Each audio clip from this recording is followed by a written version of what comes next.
जय श्री कृष्ण दोस्तों, life style with God में आपका स्वागत है। दोस्तों, यहाँ पर हम श्रीमद् भगवद गीता के तीसरे अध्याय का अध्ययन कर रहे हैं, जिसका नाम कर्मयोग है। आज हम 35वें श्लोक का अध्ययन करेंगे। भगवान ने राग द्वेष के वश में न होने की प्रेरणा की। इस पर यहाँ अर्जुन के मन में यह बात आ सकती है कि मैं यह युद्ध रूप घोर कर्म न करके यदि भिक्षावृत्ति से अपना निर्वाह करता हुआ शांतिमय कर्मों में लगा रहूं तो सहज ही राग द्वेष से छूट सकता हूं। फिर आप मुझे युद्ध करने के लिए आज्ञा क्यों दे रहे हैं? इस पर भगवान कहते हैं कि श्रेयान् स्वधर्मो विगुणः परधर्मात् स्वनिष्ठितात् स्वधर्मे निधनम श्रेया परधर्मो भयावह। तीसरे अध्याय के 35वें श्लोक में भगवान श्री कृष्ण अर्जुन से कहते हैं कि अच्छी प्रकार आचरण में लाए हुए दूसरे के धर्म से गुण रहित भी अपना धर्म अति उत्तम है। अपने धर्म में तो मरना भी कल्याणकारक है और दूसरे का धर्म भय देने वाला है। यहाँ पर दूसरे के धर्म की अपेक्षा गुण रहित अपने धर्म को अति उत्तम बतलाया गया है। तात्पर्य यह है कि वैश्य और क्षत्रिय आदि की अपेक्षा ब्राह्मण के विशेष धर्मों में अहिंसा आदि सद्गुणों की बहुलता होती है। गृहस्थ की अपेक्षा संन्यास आश्रम के धर्मों में सद्गुणों की बहुलता होती है। इसी प्रकार शूद्र की अपेक्षा वैश्य और क्षत्रिय के कर्म अधिक गुणयुक्त हैं। अतः ऐसा समझने से यहाँ यह भाव निकलता है कि जो कर्म गुणयुक्त हों और जिनका अनुष्ठान भी पूर्णतया किया गया हो, किंतु वे अनुष्ठान करने वाले के लिए विहित ना होकर दूसरों के लिए ही विहित हों, ऐसे परधर्म की अपेक्षा गुण रहित स्वधर्म को अति उत्तम बतलाकर भगवान ने यह भाव दिखलाया है कि जैसे देखने में कुरूप और गुणहीन होने पर भी स्त्री के लिए अपने पति का सेवन करना ही कल्याणप्रद है, उसी प्रकार देखने में सद्गुणों से हीन होने पर तथा अनुष्ठान में अंग वैगुण्य हो जाने पर भी जिसके लिए जो कर्म विहित है वही उसके लिए कल्याणप्रद है। फिर जो धर्म सर्वगुण संपन्न है और जिसका सांगोपांग पालन किया जाता है, उसके विषय में तो कहना ही क्या है। अब समझते हैं कि स्वधर्म यहाँ पर किस धर्म को कहा गया है।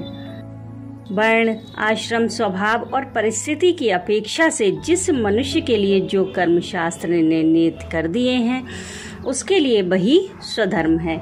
अभिप्राय यह है कि झूठ, कपट, चोरी, हिंसा, ठगी, व्यभिचार आदि निषिद्ध कर्म तो किसी के भी स्वधर्म नहीं है और काम्य कर्म भी किसी के लिए अवश्य कर्तव्य नहीं है।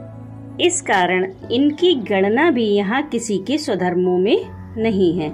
इनके सिवा जिस वर्ण या आश्रम के जो विशेष धर्म बतलाए गए हैं, जिनमें एक के सिवा दूसरे वर्ण आश्रम वालों का अधिकार नहीं है, वे उन आश्रम वालों के पृथक पृथक स्वधर्म हैं। जिन कर्मों में द्विज मात्र का ही अधिकार बतलाया गया है, वे वेदाध्ययन और यज्ञादि कर्म द्विजों के लिए स्वधर्म है, और जिनमें सभी वर्ण आश्रमों के स्त्री पुरुषों का अधिकार है, वे ईश्वर की भक्ति, सत्य भाषण, माता पिता की सेवा, मन इंद्रियों का संयम, ब्रह्मचर्य का पालन, अहिंसा, संतोष, दया, दान, क्षमा, पवित्रता और विनय आदि सामान्य धर्म सबके स्वधर्म हैं।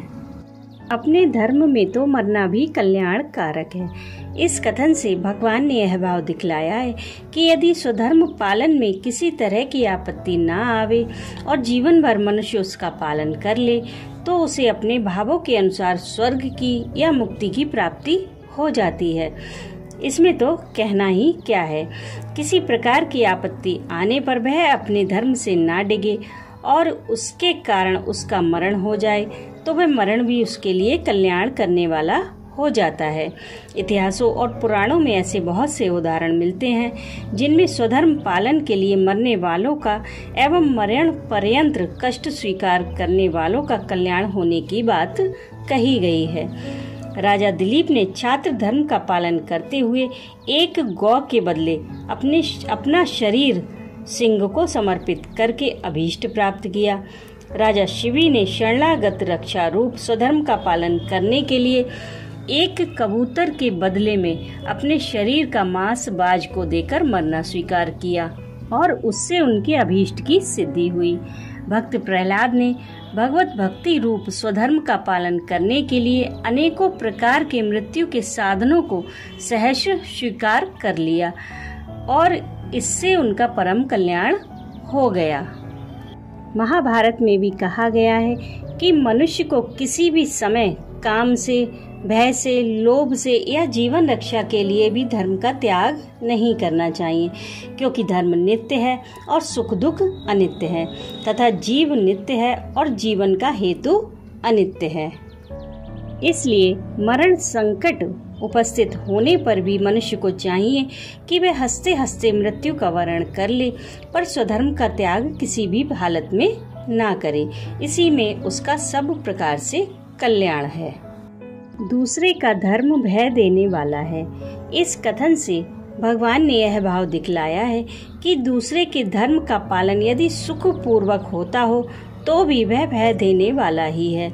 उदाहरण के लिए शूद्र और वैश्य यदि अपने उच्च वर्ण वालों के धर्म का पालन करने में लगे तो उच्च वर्ण वालों से अपनी पूजा कराने के कारण वे पाप के भागी बन जाते हैं और फलतः उनको नरक भोगना पड़ता है।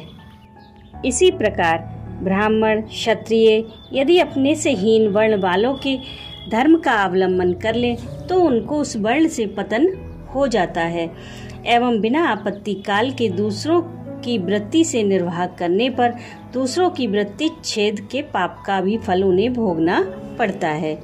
इसी तरह आश्रम धर्म तथा अन्य सब धर्मों के विषयों में समझ लेना चाहिए। अतएव किसी भी मनुष्य को अपने कल्याण के लिए परधर्म के ग्रहण करने की आवश्यकता नहीं है।